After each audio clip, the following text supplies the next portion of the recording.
The Reverend Martin Luther King Jr. stood for equality for all. Many United Methodists valued his vision and his leadership. Victor Cyrus-Franklin describes his impact on him and others.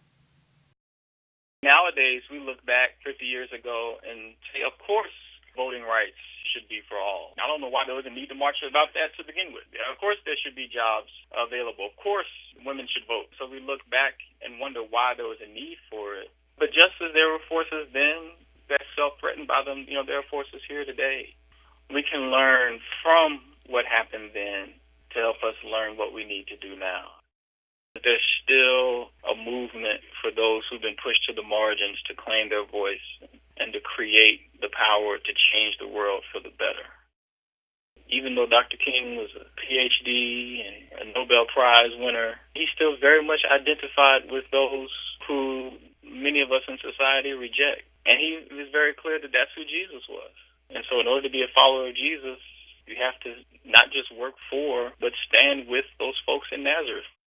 Information is more accessible than it ever has been, yet we still know less and less about him. I don't think we know who King is. I think we rely on 1 to 2 speeches and then even very short blurbs or sound bites or phrases from those. There are so many published volumes of not only his speeches and lectures, but even works that he's written himself.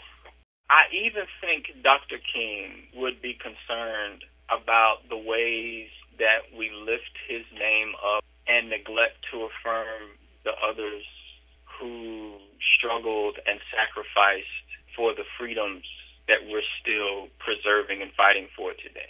As we celebrate Dr. King, we remember and celebrate all of them because that helps us to see how today there's not one charismatic leader who can get us to the promised land, but we together, working together, we can get there.